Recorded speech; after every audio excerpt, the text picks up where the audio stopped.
Hey there, it's Carrie Kenner. Welcome to the weekly vlog. All right, this is the last of my three-part series on decision making. And today, what I want to share with you is the process I would go through when I was working as a doula with my clients in prenatal visits. So I would meet with my clients in the end of their pregnancy, usually at their home for a couple of hours, and we talk about all sorts of different things. But one of the things I wanted to make sure they understood is that there may be times during their birth where they might have to make some hard decisions. They might be tired and duress from the throes of labor, and they might be asked to make decisions about things that they really weren't planning to have as a part of their birth.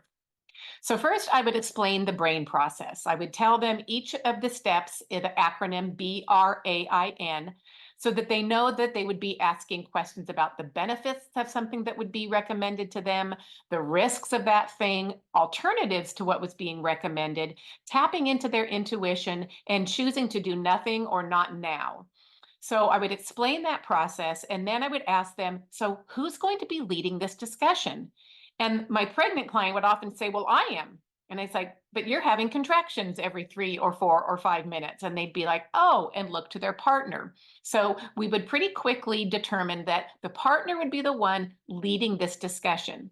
So I would turn to the partner and say, so how do you feel about that? Does it feel like something you're going to be comfortable doing? And they would often say, oh, yeah, I've got no problem asking these questions.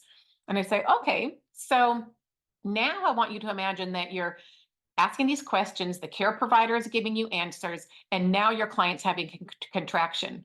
What do you want to do? And they're like, well, I would keep having the discussion. Okay. Turn to the pregnant person and say, so do you want to hear the questions? Do you want to hear the answers to these questions? So they're like, yeah, this has to do with my body. Okay, partner, now what are you going to do? And they're like, oh, I would have to tell them to wait. And I'm like, okay. Now you can tell them to wait, but care providers, they might be busy. They might have other people that they need to attend to. They don't have what's starting to look like a lengthy, maybe 20, 30-minute process. So what are you going to do? And they'd be like, I don't know. And I'd say, well, you might need to turn to them and say, oh, hold on. My partner's having a contraction.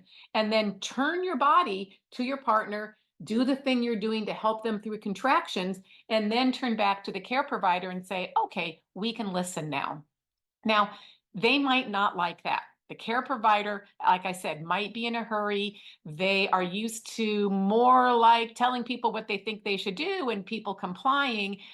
So this might not be super well received. So I want my clients to have a good idea that it's not rocket science, but it's also not easy. And there are things that they're going to have to do to control this process. Now, one of the things I would also remind people of is that you might be really tired. You might be stressed. You might be concerned. You might have been laboring for 24 hours when you have to make these decisions.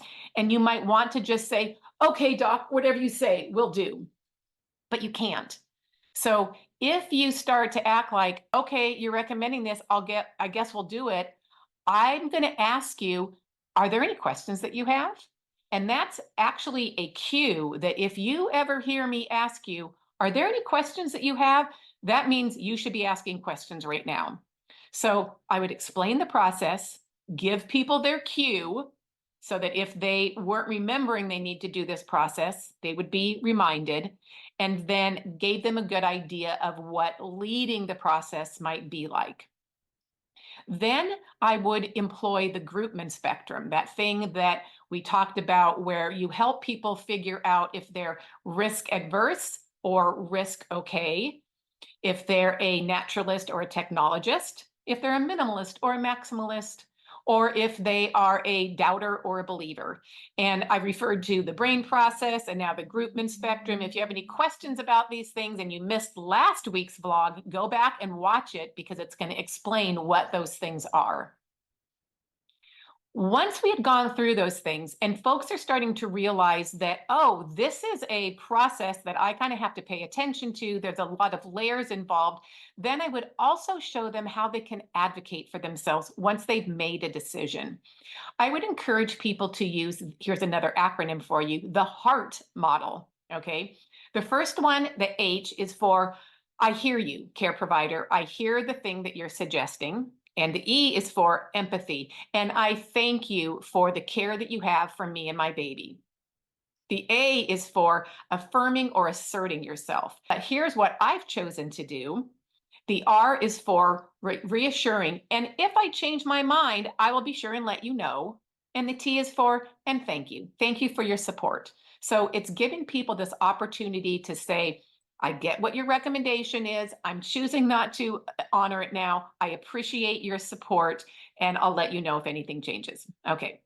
So how did that all play out? Well, let me share some stories with you from my doula career about people who had all been informed of this process, but some of the other tricky things that can come into play.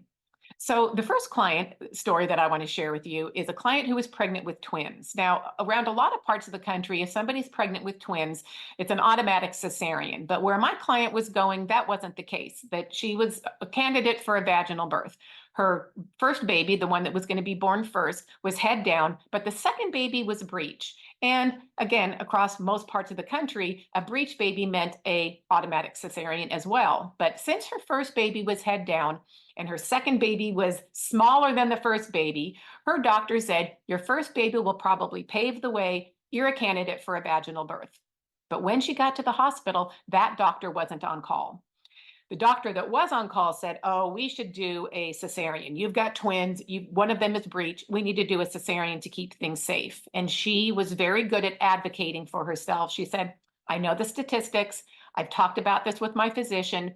I know there's a possibility that I could give birth vaginally to the first baby and the second baby would need to be born by cesarean, but that is a chance that I'm willing to take.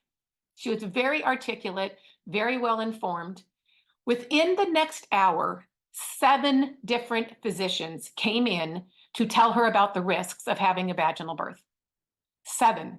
I'm not exaggerating. Now, some of them did come in pairs, so it wasn't like 7 individual visits, but within 1 hour, 7 different physicians came in to tell her how she was wrong.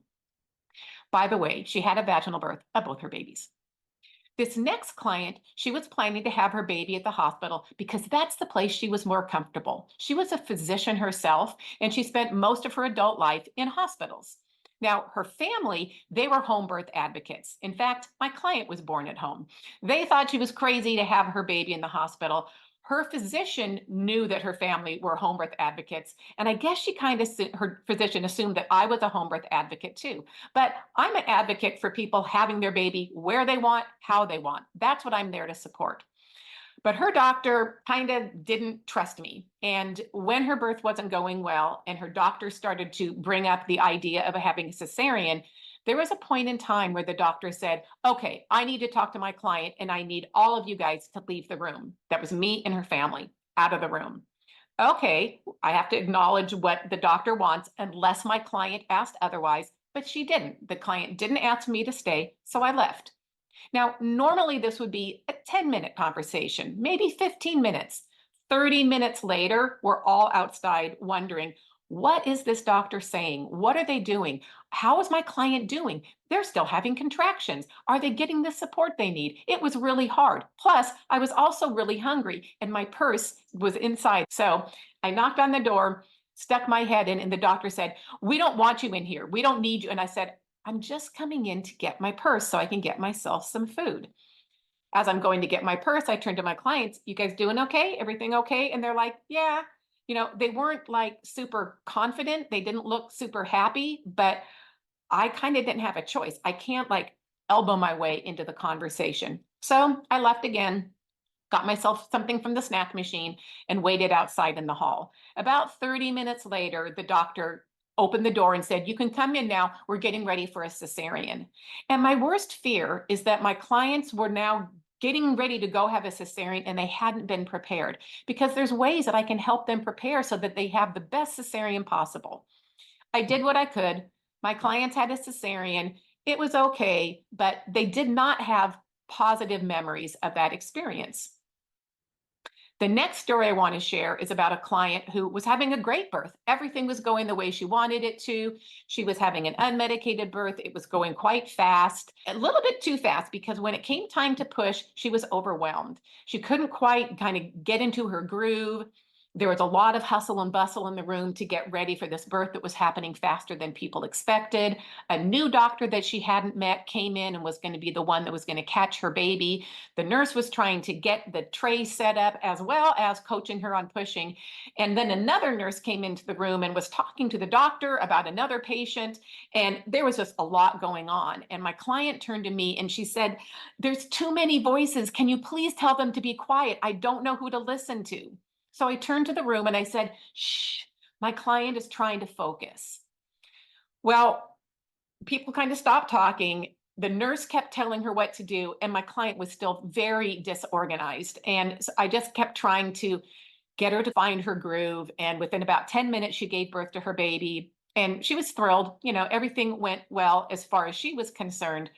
But a little bit later, the nurse that had come in to talk to the doctor when he was helping this woman push, she pointed to me and she's like, "You come with me." And she took me out in the hall and berated me, literally wagging her finger in my face. "You do not shush me." And I was like, "Listen, my client was having a really hard time. There was a lot of voices going on. She asked everyone to be quiet.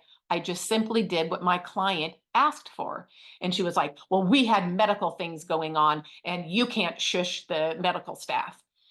And what I realized is like, wow, people don't listen to the client. You came into her birth space. She was asking for something very specific, very easy to do, and just wasn't respected. So even people who know what they're doing, they may not get their needs met. But the final story I want to share with you is somebody who was prepared. And when the situation came up that here's what's going on in your labor, the nurse was recommending what she thought they should do. The clients asked the brain questions, they got all that information. And then the client said, "I'd like to wait an hour. I'm going to try this one alternative for 1 hour, and then we'll reassess." So she did. She walked around the halls for an hour. And then she asked the nurse to check her cervix again because she hadn't been really dilating and progressing in her labor.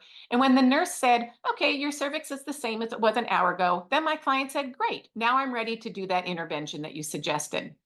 So that time, that ability to make choices, to choose alternatives, and then to come back and revisit the intervention that was recommended, that was super empowering to her.